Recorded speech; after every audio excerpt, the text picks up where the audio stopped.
सो 29 मई को 11,000 लगभग 11,500 के करीब मरीजों की रिकवरी हुई, जो कि लगभग 3 गुना थी इन 6 महीने में कोरोना पैंडेमिक में हुई मौतों की, जो कि लगभग 4,000 से 5,000 के बीच थी।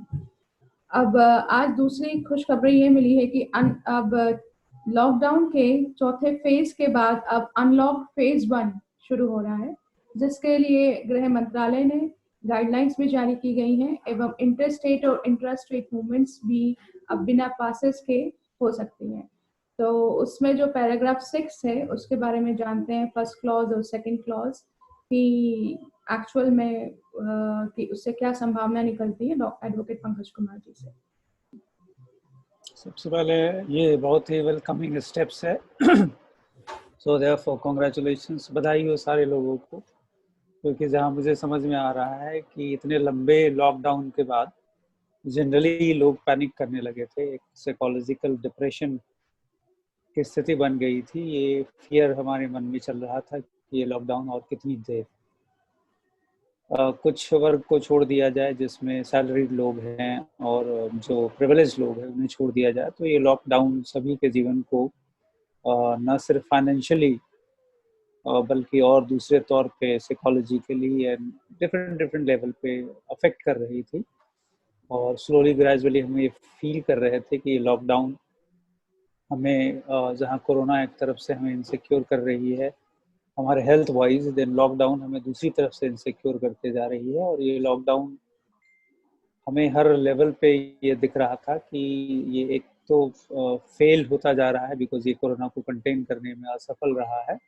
दूसरी तरफ इसके वजह से जो परेशानियां बढ़ रही हैं, economic, job related, health related, medical treatment की असुविधा, ये सारी चीज़ें कंपाउंड होके कोरोना से एक बड़ी क्राइसिस को पैदा कर रही थी।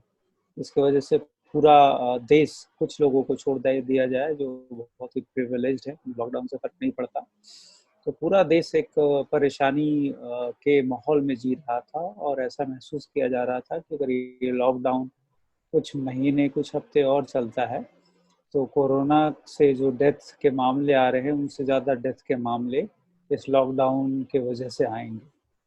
तो एक बहुत ही बड़ी कदम है, वेलकमिंग कदम है, मैं इसे स्वागत करता हूँ, क्योंकि मुझे लगता है कि ये बहुत ज़रूरी था भारत के स्पेसिफिक कंडीशंस को देखते हुए। जहाँ लॉकडाउन कुछ देशों ने लाया था, वो वेस्टर्न कंट्रीज़ हैं, उनकी इकॉनमी अलग थी और उनको देखते हुए, इमिटेट करते हुए भारत के जो गवर्नमेंट हैं वो बिना चीज़ों को, कॉन्सिक्वेंस को समझे हुए लॉकडाउन को लाया और स्ट्रिक्ट फॉर्म में लाया, जिसकी कॉन्सिक्वेंस को आपने देखा है किस तरह से माइग्रेंट लेबर सफ़र कर रहे हैं। अब तो नॉर्मल लोग जो माइग्रेंट नहीं हैं, जो स्टेबल हैं but lower strata of society से हैं, उन्हें मेडिकल क्राइसिस हो रही है। तो ये बहुत ज़रूरी था कि इस लॉकडाउन को ख़त्म किया जाए, फेज मैनर में ही सही जी। और हमें खुशी है कि गवर्नमेंट को थोड़ा देर से ही सही ये बात समझ में आई कि लॉकडाउन ना तो कोरोना को ख़त्म करने जा रहा है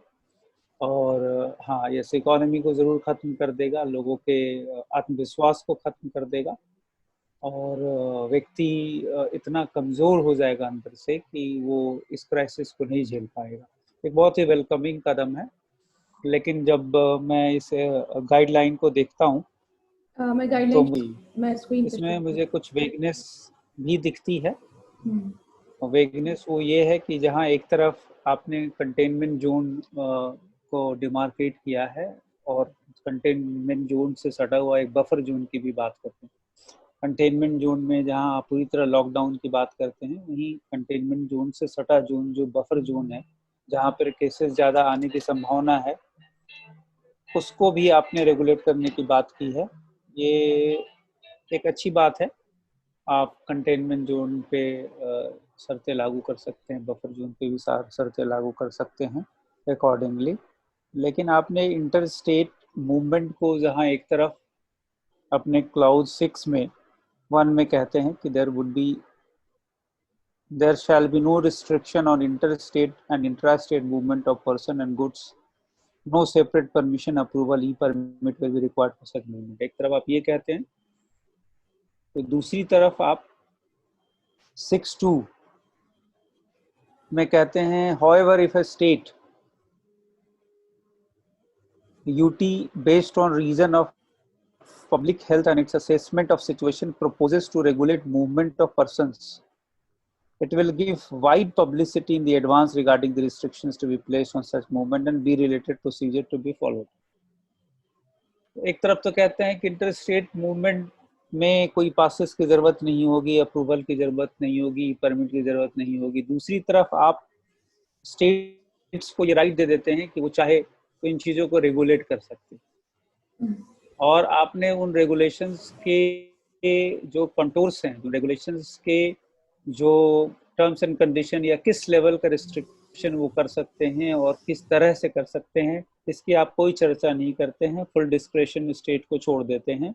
सिर्फ ये कहते हैं कि इन्हें आप वाइडली पब्लिसाइज्ड करेंगे, मींस चाहे रिस्ट्रिक्शन आप कुछ भी लगाएं, बट आपको सिर्फ ये कंडीशन है सेंटर की तरफ से कि इसे आप वाइडली पब्लिसाइज करेंगे, पब्लिक को बता देंगे कि हमने ये रिस्ट्रिक्शंस लगाए। मेरा सिंपल सी जो समझ ये कहती है कि हमें कोरोना को टैकल करने के साथ ही इस इकोनॉमी को एक इम्पेटस बूस्ट देने की जरूरत है अक्रॉस द सेक्टर और अक्रॉस द स्टेट।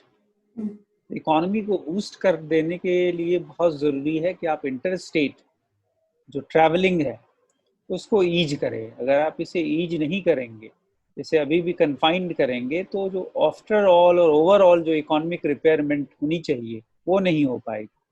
अब क्या हो रहा है कि सेंटर ने जहां ये समझ लिया कि lockdown is not the treatment of this situation, lockdown is not efficacious of this situation, lockdown से इतनी बड़ी हमें सफलता नहीं मिलेगी, ये बात कोई गिवन स्टेट हो सकता है ना समझे फिलहाल, और वो उसी लालच में रहे जिस लालच में किसी पॉइंट ऑफ टाइम में सेंटर थे कि लॉकडाउन रखेंगे तो कोरोना की जो संख्या है वो कमती जाएगी। तो कुछ given state, for example Uttarakhand की हम बात कर लेते हैं, या वो स्टेट्स जहाँ पे संख्या अभी कम है और वो लॉकडाउन की एफिकेसी को अभी तक फेल्योर नहीं समझ पाए हैं, तो वो उन्हें लगे कि नहीं जी हम लॉकडाउन रखेंगे, लोगों को बाहर से नहीं आने देंगे तो हम सफल रहेंगे। इस बारे में थोड़ा सा मैं भी आपसे बात करना चाहती हूँ। बहुत से लोग कोरोना के जो बढ़ते हुए आंकड़े हैं उन्हीं को देख के भयभीत हो रहे हैं, क्योंकि वो लोग अनवगत होते हैं कि ऐसे आंकड़े हर बीमारी में आते हैं। तो मैं थोड़ा सा सब दर्शकों के लिए, ताकि उनका भय भागे, मैं थोड़ा सा एक अपना स्क्रीन शेयर करना चाहती हूँ कि हर साल जो रेस्पिरेटरी इन्फेक्शंस के आंकड़े हैं वो कितने जाते हैं। ये state and union territory wise cases and deaths due to acute respiratory infections in India in 2016। अब अगर ये आंकड़ों को लोग देख लें तो पागल हो जाए। देखिए ये टोटल, आप यहाँ देखिए मेल फीमेल करके है, टोटल इज, आप देखिए पढ़िए 4 करोड़ टोटल केसेस। अब इसको मैं आगे दिखाती हूँ। ये 4 करोड़, यस। ना ये 2016 का था जो हमने देखा था, अब ये 2017 के आंकड़े हैं। देखिए ICD-10 कोड, ये हर साल ये स्टैटिस्टिक्स यही रहता है। देखिए ये भी 4 करोड़ 74, हाँ 74। तो सिर्फ बढ़ते हुए आंकड़ों को देख के लोग इतना घबरा रहे हैं। ये तो हर साल होता ही है, हर साल औसतन एक दिन में आज 26,000 आदमी मरता है, तो ये कोई नई बात नहीं है। इसके अलावा तो जो लोग ये सोचकर डर रहे हैं कि कोरोना से मौतें हो रही हैं, एक नजर जरा ICMR की गाइडलाइंस पे डालिए, जिन्होंने medical certificates of death issue करने के लिए नई गाइडलाइंस लाए हैं कोविड के लिए, जबकि पहले से इनका एक मैनुअल था medical certificates of death issue करने के लिए।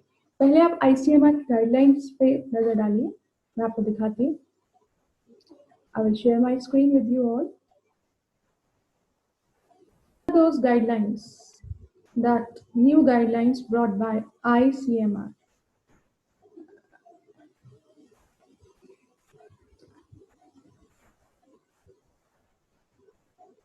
So here, I'm just zooming it. Yes. Read this. patient may present with other pre-existing comorbid conditions such as chronic obstructive pulmonary disease COPD पढ़ते जाइए और अस्थमा या chronic bronchitis, ischemic heart disease, cancer and diabetic mellitus. These conditions increase the risk of developing respiratory infections and may lead to complications and severe disease in a COVID-19 positive individual. These conditions are not considered as underlying cause of death as they have directly not caused death due to COVID-19.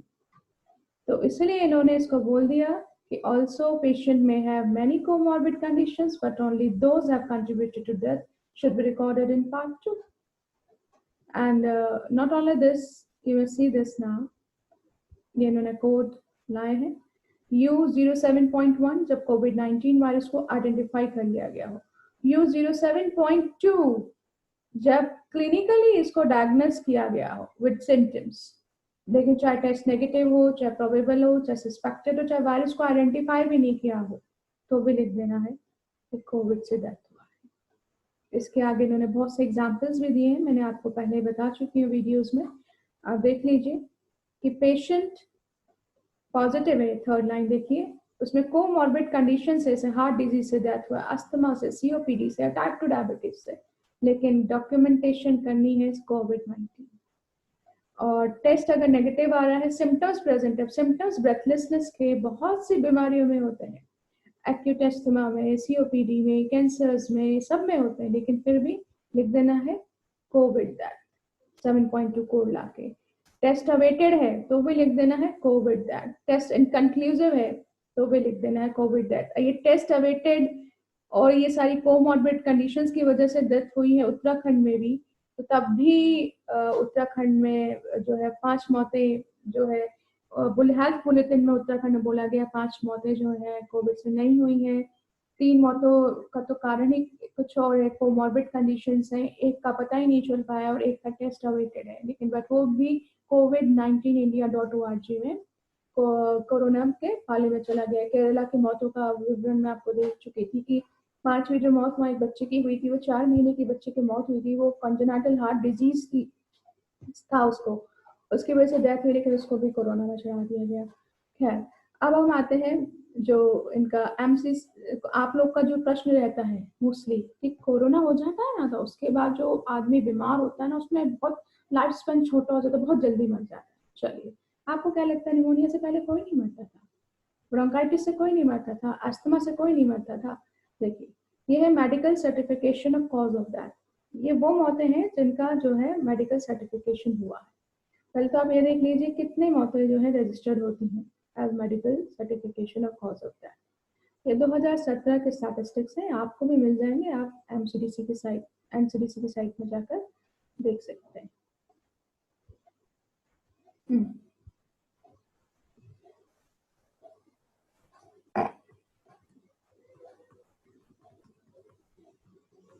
ये आप देख सकते हैं percentage है।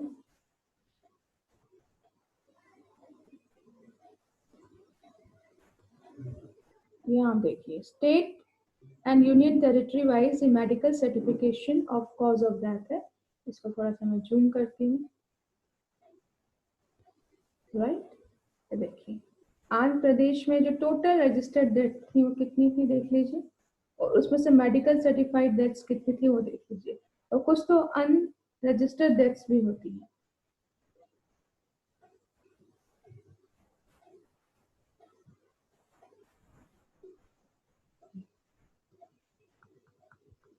Total देख लेते हैं, total unregistered deaths ये देखिए, और ये टोटल मेडिकल सर्टिफाइड डेथ्स देख लीजिए, यूनिट, टेंस, 100, 1000, 10,000, लाख, 10 लाख, करोड़, 1 करोड़ के करीब, राइट।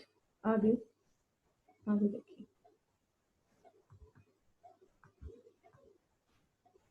आगे जो कॉज ऑफ डेथ, मेजर जो कॉज ऑफ डेथ होता है वो होता है कार्डियक डिजीजेस से।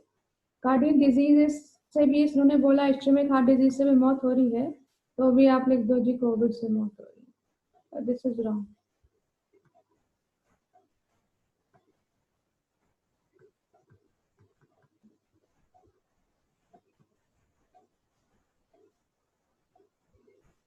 देखिए सर्कुलेटरी सिस्टम से जो होने वाली डेथ्स हैं ये ICD 100 to 199 में आते हैं। देख लीजिए नंबर, यूनिट, टेंस, 100,000, 10,000, लाख। ये देख लीजिए, मेल इतनी है, फीमेल इतनी है, और टोटल ये 4,79,091 total deaths. Disease of respiratory system से होने वाली डेथ्स हर साल, यूनिट, टेंस, 100,000, 10,000, लाख। तो 1,29,618 डेथ्स हर साल रेस्पिरेटरी सिस्टम से होती है। तो अब आप देखिए कि जो सर्कुलेटरी सिस्टम से भी जो भी डेथ्स हो रही है, हार्ट डिजीजेज हो या जो भी हो, और रेस्पिरेटरी सिस्टम से भी जो भी डेथ्स हो रही है, उसमें अब तो कोविड ही चढ़ा दिया जा रहा है। अब तो कोविड पाया जाना पॉजिटिव एक इत्तेफाक है, पहले डेथ नहीं होती थी। अब आप कहेंगे जी निमोनिया कहाँ है, आगे आइए देखिए, मैं आपको दिखाती हूँ।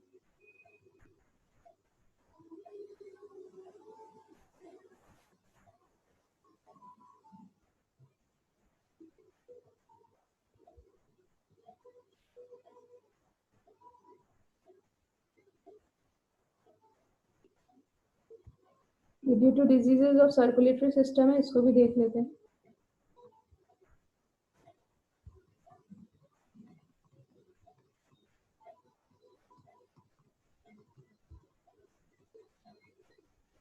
देखिए जो disease of pulmonary circulation and other forms of heart disease, ये मेल, फीमेल और टोटल आंकड़ा भी दे रखा है, यूनिट, टेंस, 100,000, 10,000, लाख।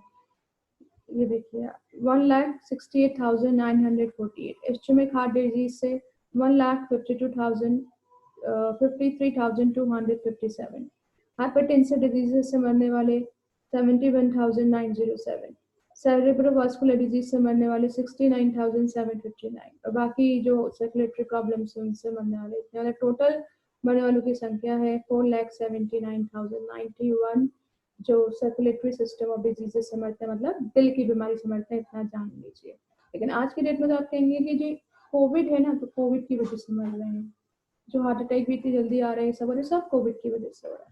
चलिए आइए निमोनिया का भी मैं दिखा देती हूँ, आपका वहम तो दूर करना बहुत जरूरी है ना, फिर डरेंगे आप लोग तो वैक्सीन लेने भागेंगे। वैक्सीन क्या है ये आप अभी जानते ही नहीं है। एक वैक्सीन बनने में 8 से 10 साल लग जाते हैं, और जो वायरस इतना जल्दी म्यूटेट करता है उसका वैक्सीन बन ही नहीं सकता। और ये लोग RNA जेनेटिक कोड ला रहे हैं, जेनेटिक कोड आपको इंट्रोड्यूस कराना है तो आप डरते रहिए। आइए देख लीजिए, ध्यान से पढ़िए, मैं जूम करती हूँ। Yes, distribution of deaths due to respiratory system under MCCD, बड़े बड़े अक्षरों पर लिखा है निमोनिया, पढ़ लीजिए निमोनिया। मेल में 12,129 मौतें, फीमेल में 8,068 मौतें, टोटल 20,207 मौतें। अस्थमा से 6,227 मौतें, और टोटल नंबर ऑफ मौतें जो है मेल और फीमेल मिलाकर जो है 10,768। देखिए ब्रोंकाइटिस से, क्रोनिक एंड अनस्पेसिफाइड एम्फाइसीमा से मरने वाले भी देख लीजिए आप, टोटल जो है 4,433। तो आप ये नहीं कह सकते हैं कि कोविड है इसी वजह से निमोनिया से मर रहे हैं, क्या पहले नहीं मर सकते? प्लेरिसी जो फेफड़ों में पानी भर जाता है उससे होने वाली मौतें, तब देख लीजिए टोटल जो रेस्पिरेटरी सिस्टम से होने वाली मौतें हैं वो लगभग 90,334 हैं, जो कि मेडिकली सर्टिफाइड, सॉरी ये 1,00,000 ये है आपकी 1,29,618 डेथ्स हैं टोटल, जो मेडिकली सर्टिफाइड है, जो अनरजिस्टर्ड है वो तो है ही है। तो आई थिंक अब आपको डर भाग जाना चाहिए।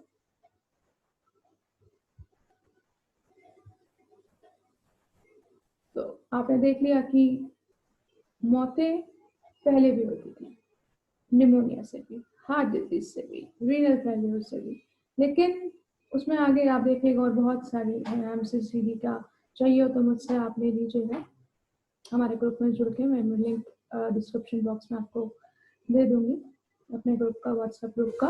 तो आप वहाँ पे ज्वाइन कर सकते हैं और जिसको चाहिए ये डॉक्यूमेंट्स आप ले सकते हैं, तसल्ली कर सकते हैं।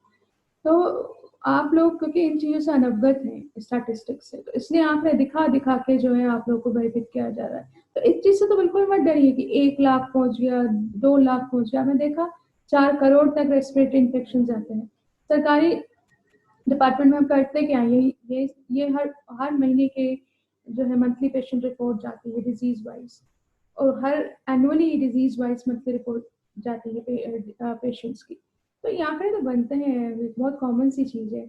आगे आरटीपीसीआर टेस्ट भी क्या है और वैक्सीन क्या है, इस बहुत सी बातें आपको नहीं पता है, लेकिन फिलहाल आंकड़ों के बारे में जानिए और डरिए नहीं।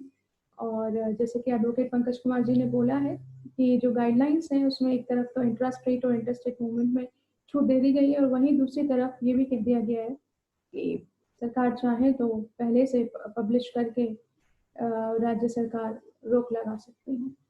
तो इसलिए मेरा नम्र निवेदन है सिटीजन्स से कि कृपया भयानक बीमारी उतनी नहीं है जितना कि इसको दिखाया गया, इसलिए डरिए मत। और वैक्सीन करने से पहले एक बार जान लीजिए वैक्सीन क्या है। मैंने कोविड इंडिया सेवा को लिखा है कि प्लीज़ आप लोग हमें अपना बताइए कि व्हाइट पेपर आज जो सन फार्मा को ट्रायल करने के लिए आपने अनुमति दी है वो वैक्सीन कैसी होगी, उसका व्हाइट पेपर बताइए कि वो वैक्सीन कौन सी वैक्सीन होगी। जैसे मॉडर्ना कंपनी और गेट्स ने बोला है कि मैसेंजर आरएनए जेनेटिक कोड होगा, कंप्यूटराइज जेनेटिक कोड होगा जो हम इंट्रोड्यूस करेंगे, बिकॉज जो कन्वेंशनल मेथड है उससे वैक्सीन बनाने में बहुत टाइम लगता है। तो वैसे भी जो वायरस इतना क्रेजिली म्यूटेट होता है उसका वैक्सीन सफल नहीं हो सकता। तो आप ये सब क्वेश्चन कीजिए, आरटीआई लगाइए, तो आपको काफी कुछ पता चलेगा। ये नहीं कि किसने आपको बता दिया हाँ वैक्सीन है उसको लगा लीजिए, दवाई है। आप नीच का भरोसा नहीं कर सकते, वो भी उस इंसान पे जिसके खिलाफ पूरी दुनिया खड़ी है। पूरी दुनिया ही नहीं, हमारे यहाँ भी सुप्रीम कोर्ट में ऑलरेडी एक केस पेंडिंग है, Kalpana Mehta and others versus union of India and others. तो आप नीच के भरोसा करने से पहले अपना दिमाग लगाइए। और अगर आप साइंस बैकग्राउंड के नहीं हैं तो जो लोग साइंस बैकग्राउंड के हैं उनसे जानिए, और इतना कोई मुश्किल भी नहीं है साइंस, आप पढ़ सकते हैं। पढ़िए साइंस को और डर को भगाइए।